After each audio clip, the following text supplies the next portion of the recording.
good evening, this is Hound Steve wishing you a very pleasant evening, and thank you for coming back to my channel. This is a quick Brexit update.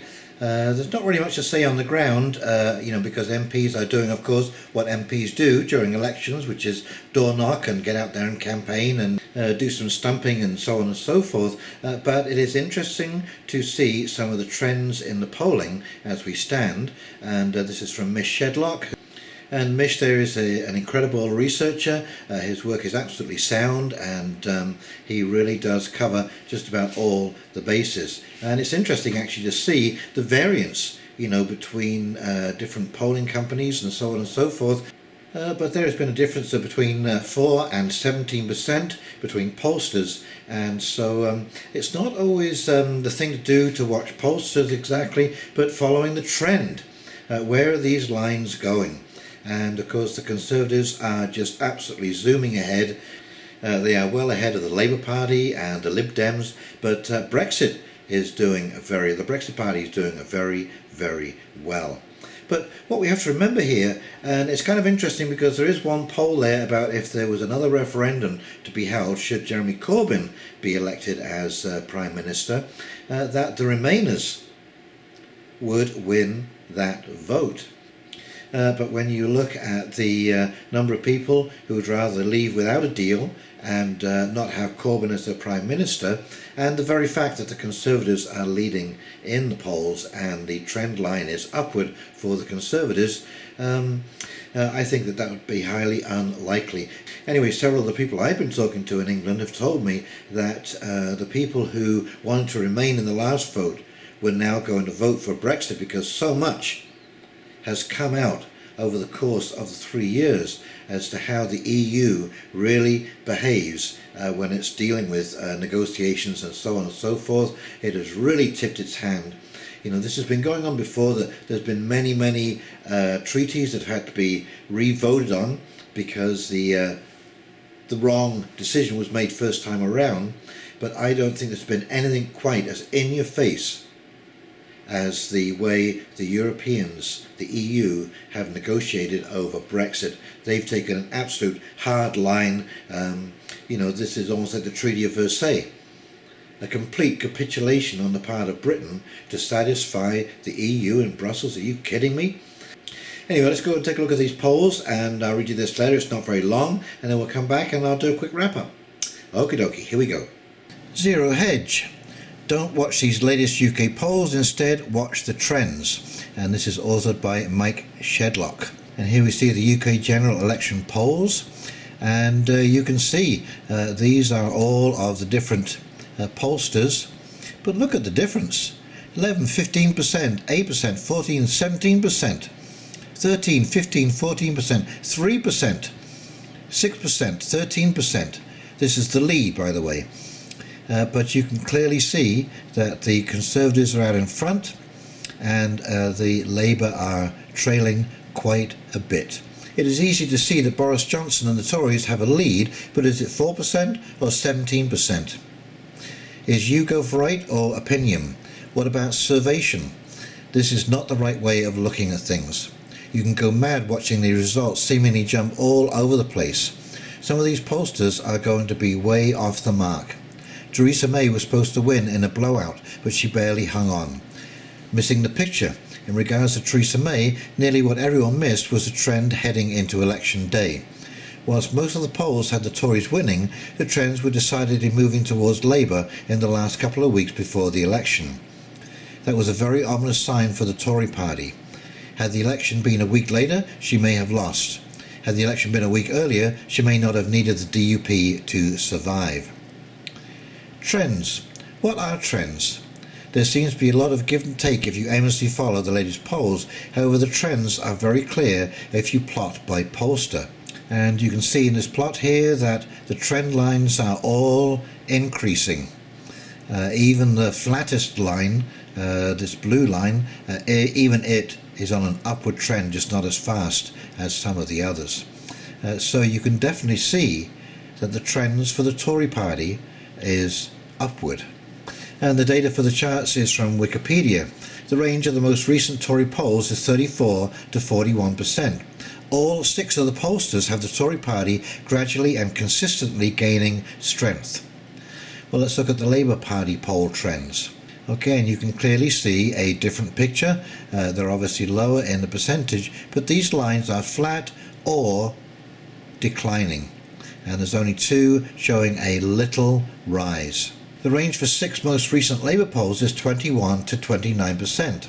4 of the 6 polling organisations suggest support for Labour is stagnant.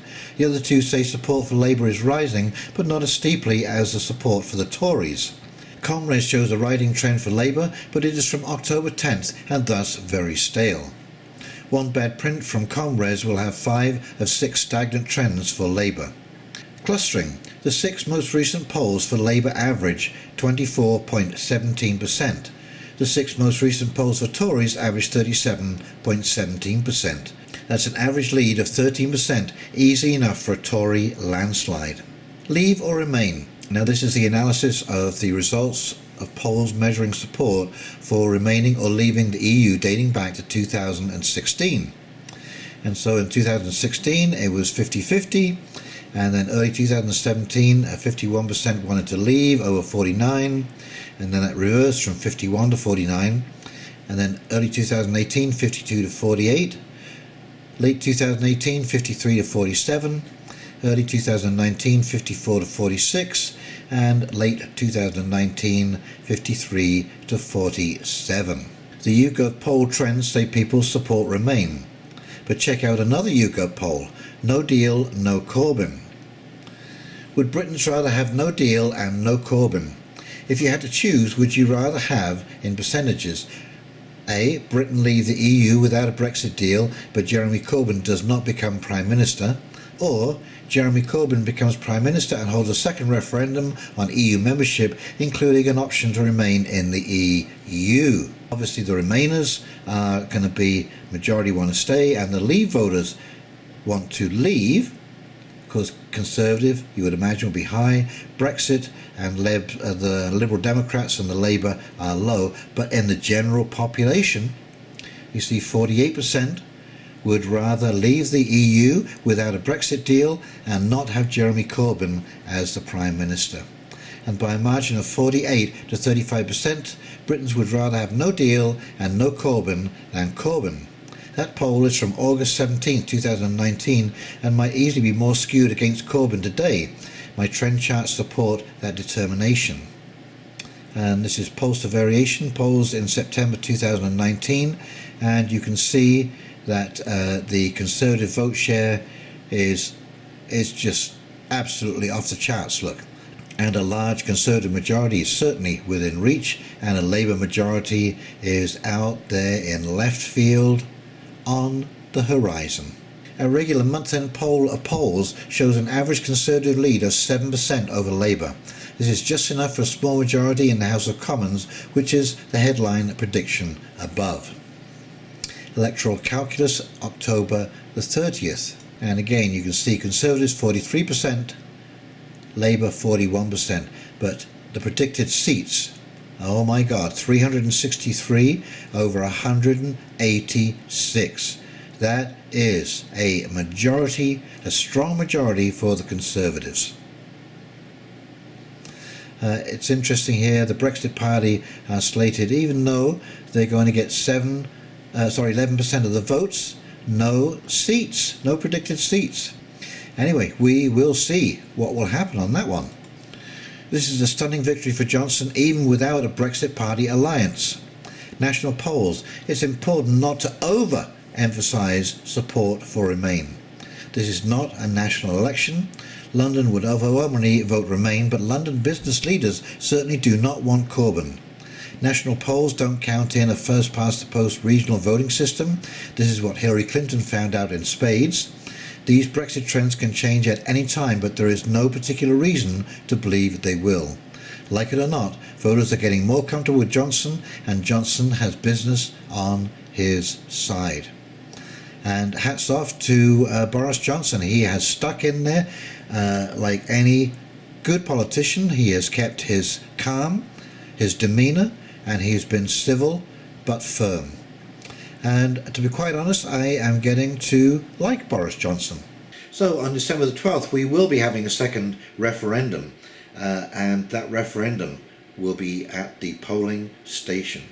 And as we can see, the trend is upward for the Conservatives and stagnant or declining for Labour and Jeremy Corbyn.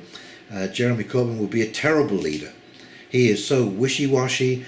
He flip-flops backwards and forwards on so many of his policies. He has completely alienated about 50% of his own MPs by his stance on Israel and his dogged anti-Semitism, which has really damaged the Labour Party and also Jeremy Corbyn's standing in the eyes of the public. But I can tell you this is going to be quite a historic vote, and I hope the Conservatives win a majority, and I hope they leave Europe without a deal. Let's get out of Europe. Let's not be held hostage by the EU. These people are savage negotiators.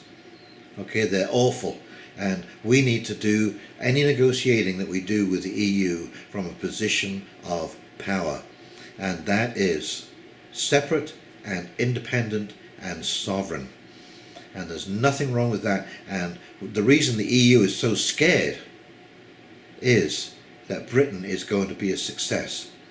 There are many young people who are looking for work, that are talented, are ready to go. They already export an awful lot of stuff, they import a lot of stuff, and they have many allies around the world outside of the EU ready to do trade deals, and they can basically decide what that trade deal looks like. So I got my fingers crossed, and hopefully this will go forward. And please leave your comments below. Do you want Jeremy Corbyn as a Prime Minister, or Boris Johnson? Or do you want globalism and have the yoke of a bureaucratic dictatorship around your neck till the end of time? Because that is one thing I would like to say to you, my friends, that if this ever comes to be, if the EU ever takes control completely, there will be no public input, I can assure you. The bureaucrats will make the decisions as they see fit, and you will just have to go along with them, and there will be no voting, there will be no protesting. Protests will be immediately shut down with the army or some specially designed squad to put people out of action very fast. And any negotiations or discussion with the public will be just to give the appearance of some form of democracy, when we all know that there's nothing democratic at all about the whole process. Okay, so if you enjoyed this video, please like, comment and subscribe below, and in the meantime, this is Hound Dog Steve signing off, wishing you a very pleasant evening, and we'll talk very shortly. See you now. Bye.